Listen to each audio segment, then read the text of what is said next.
এটা দিন আছিল যেতিয়া আমি পাই সম্পৰ্কে ছ'চিয়েল মিডিয়াত প্ৰচাৰ কৰি আছিলোঁ। তেতিয়া বহুতে উপলুঙা কৰিছিল যে পাই নেটৱৰ্ক যিটো টেপ টু আৰ্নিং প্লেটফৰ্মত সৃষ্টি হৈছে, এইটো কেতিয়াও সম্ভৱ নহয় যে এটা কইন মোবাইলত মাইনিং কৰিব পৰা যাব।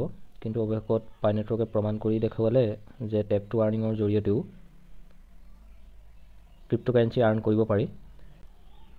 এই সম্পৰ্কে আগতে মই বহুত ভিডিঅ' প্ৰচাৰ কৰি আহিছোঁ, আপোনালোকে ভিডিঅ'বিলাক চাব পাৰে। এতিয়া জাষ্ট এটা কথাৰ কাৰণে সৰুকৈ এটা ভিডিঅ' দিয়া হ'ল। বহুতে পাই মাইনিং কৰি গোটালে আৰু বিক্ৰী কৰিবলৈ এতিয়া বিচাৰি আছে। বিক্ৰী বৰ্তমান নকৰিব, কাৰণ পাই নেটৱৰ্কৰ মূল্য বহু বেছি হোৱাৰ সম্ভাৱনা আছে। বৰ্তমান সময়ত পাই নেটৱৰ্কৰ যি অপেন মেইননেট হৈছে, এইটো এতিয়াও কমপ্লিট হৈছে বুলি ভাবিব নোৱাৰি। আপোনালোকে যেতিয়া পাই নেটৱৰ্কৰ পেজটো খুলি চাব, তাত ৰোড মেপ বোলা যিটো অপশ্যন আছে, তাত আপোনালোকে দেখা পাব যে বিটা ভাৰ্চন, টেষ্ট নেট, এনক্ল'জ মেইন নেট। যিসকল পাই নেটৱৰ্কৰ লগত আগৰ পৰা জড়িত, তেওঁলোকে এই ছিষ্টেমবিলাক দেখি আহিছে। তাত অপেন মেইন নেট বুলি এটা অপশ্যন আছে। এই অপেন মেইন নেটটো যদি আপোনালোকে চাই, ফেজ 3ত পৰিছে।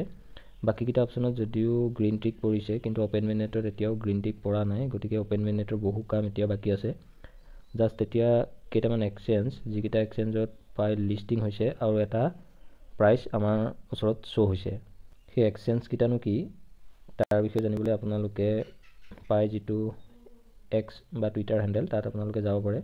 তাত গ'লে আপোনালোকে এক্সচেঞ্জ যিকেইটা লিষ্টিং হৈছে বা য'ত পাই লিষ্টিং হৈছে বা য'ত পায়ে সেই এক্সচেঞ্জকেইটাৰ লগত KYB কৰিছে, সেই এক্সচেঞ্জকেইটা হৈছে বৰ্তমান সময়লৈকে এইকেইটা: OKX, বিটগিট, গেট আৰু পায়োনেক্স, MEXC। এইকেইটা এক্সচেঞ্জত আপোনালোকে পাই মূল্যবিলাক চাব পাৰে। বিক্ৰী এতিয়া বৰ্তমান সময়ত কৰিম বুলি নাভাবিব, কাৰণ পাই মূল্য বহু বেছি হোৱাৰ সম্ভাৱনা এতিয়াও আছে। আপোনালোকে যদি গুগলত বৰ্তমান চাৰ্চ কৰি চায় পাই নেটৱৰ্কৰ যিটো মূল্য, সেইটো বিষয়ে জানিবলৈ,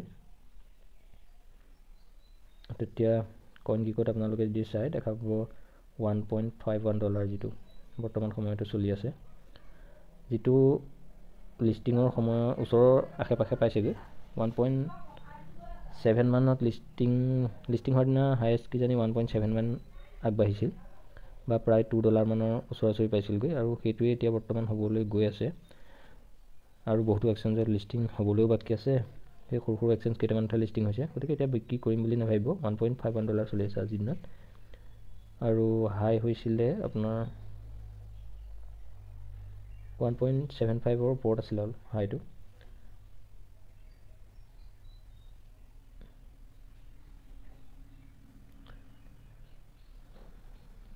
গতিকে পাইখিনি বিক্ৰী নকৰি আপোনালোকে ৰাখি যাওক, পাৰিলে কিনিয়ে থ'ব। এইটো হাই মাৰিছিলে 1.97, প্ৰায় $2 ওচৰা-ওচৰিকৈ হাই মাৰিছিলে লিষ্টিঙৰ দিনা, আৰু বৰ্তমান 1.5। কইনটোৰ যথেষ্ট দাম হোৱাৰ সম্ভাৱনা আছে। যিটো আমাৰ GCB ভেলু ধৰি আছে, সিমানটো নহ'লেও কিন্তু $300 হোৱাৰ চান্সটো বহু বেছি আছে। গতিকে কম দামত মূল্যত বিক্ৰী কৰি কইনখিনি নষ্ট নকৰিব, কাৰণ বৰ্তমান মাইনিং কৰি কইনখিনি গোটাব পৰা ক্ষমতা সকলোৰে নাই। মাইনিং স্পীড যথেষ্ট কমি গৈছে।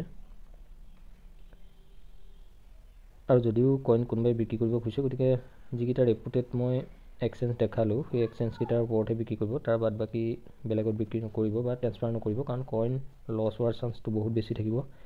আনহাতে আপোনালোকে যিকোনো ধৰণৰ নিউজ পাবৰ কাৰণে পাই নেটৱৰ্কৰ যিটো এক্স টুইটাৰ হেণ্ডেল, এইটোত আপোনালোকে ফ'ল' কৰি ৰাখি পেলাই তাত দিয়া নিউজবিলাকে বিশ্বাস কৰিব। বাকীবিলাক নিউজ একো বিশ্বাসযোগ্য নিউজ নহয়। আৰু যিবিলাক আমাৰ ছ'চিয়েল মিডিয়াত শ্বেয়াৰ হৈ আছে, বিশেষকৈ ইউটিউব বা ফেচবুকত শ্বেয়াৰ হৈ আছে, তাৰ বেছিভাগ ইউটিউবাৰে পাই সম্পৰ্কেও বিশেষ জ্ঞান নাই, আৰু আমাৰো বিশেষ জ্ঞান নাই। কাৰণ পাই ক'ৰ টিমে গোটেইখিনি এনেকুৱা ধৰণে প্লেন কৰিছে যাতে কোনেও আগতীয়াকৈ একো অনুমান কৰিব নোৱাৰে বা ভাবিব নোৱাৰে।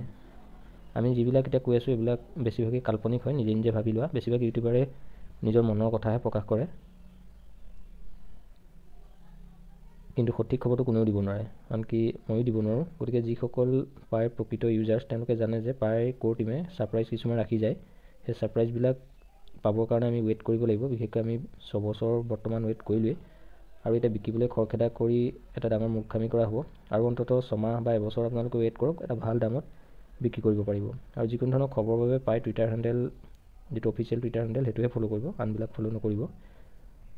বৰ্তমান মই বিক্ৰী কেনেকৈ কৰিব লাগিব সেই বিষয়ে নকওঁ, কাৰণ এতিয়া বিক্ৰী কৰিব পৰা ভাল দাম এটাত উপনীত হোৱা নাই। যেতিয়া উপনীত হ'ব তেতিয়া জনাম যে কেনেদৰে বিক্ৰী কৰিলে আপুনি এটা ভাল মূল্য পাব পাৰিব বা আপোনাৰ ফাইনেন্সিয়েল যিটো অৱস্থা অলপ পৰিৱৰ্তন হ'ব। এই $1 $2 বিক্ৰী কৰি আপুনি কইনখিনি নষ্ট কৰাৰ বাদে আন একো নহয়। তাৰ সলনি আপুনি যদি অত্যন্ত ইমাৰ্জেঞ্চিত পৰিছে লগৰ পায়োনিয়াৰক দি দিয়ক $1 $2 ভিতৰতে এক্সচেঞ্জত বিক্ৰী কৰাতকৈ, মানে P2P ট্ৰেঞ্জেকশ্যন কৰাতকৈ আপুনি ফ্ৰণ্টাফ্ৰণ্টি লগ হৈ ইজনে সিজনৰ লগত কেছ ট্ৰেঞ্জেকশ্যন কৰি পেলাই পাইখিনি নিজৰ পায়োনিয়াৰ মাজতে থাকিবলৈ দিয়ক। এক্সচেঞ্জলৈ নিনিব, এক্সচেঞ্জলৈ নিলে পাই মূল্য সিমান নাপাব। আৰু যিমানখিনি পাই পাৰে গোটাই লওক। সেই পাইখিনি আপোনালোকে ষ্টেকিং কৰি মানে লকআপত ৰাখি দিলে আপোনাৰ যিটো মাইনিং স্পীড সেইটো বেছিকৈ পাব। যিমান মাইনিং স্পীড বাঢ়িব সিমানে আপোনাৰ পাই কইন গোটাব পাৰিব। আৰু ভৱিষ্যতে এনেকুৱা হৈ যাব আপুনি মাহেকত হয়তো এটা কইনো মাইনিং কৰিব নোৱাৰা হৈ যাব পাৰে।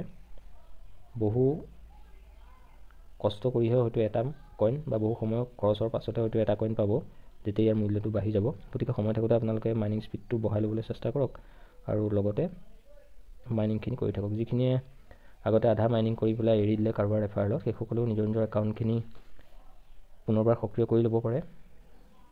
বিশেষকৈ ফেব্ৰুৱাৰী মাহটোৰ ভিতৰতে কৰি ল'লে বেছি ভাল, কাৰণ এটা ডেডলাইন বান্ধি থোৱা আছে। এই ফেব্ৰুৱাৰী মাহৰ ভিতৰত যদি কৰে আপোনালোকে আগৰ কইনখিনি ঘূৰাই পাব, নতুবা পুনৰ আকৌ নতুনৰ পৰা ষ্টাৰ্ট কৰিব লগা হ'ব পাৰে। সেই সকলোৱে ইজনে সিজনক সহায় কৰি মাইনিং ষ্টাৰ্ট কৰক। লগতে KYC কাৰণেও ইজনে সিজনক সহায় কৰি দিয়ক, কাৰণ কমিউনিটিটোৱে যিমানে সহায় কৰি আগবাঢ়ি যাব সিমানে আমাৰ যিটো পাই কইনৰ মূল্য বা পাই কইনৰ যিটো ৰোড মেপ বা আমাৰ কমিউনিটি সেইখিনি আগবাঢ়ি যোৱাত বহু পৰিমাণে সহায় হ'ব বুলি মই ভাবোঁ। গতিকে মাইনিং কৰি থাকক আৰু বিক্ৰী কৰিম বুলি বৰ্তমান সময়ত নাভাবিব।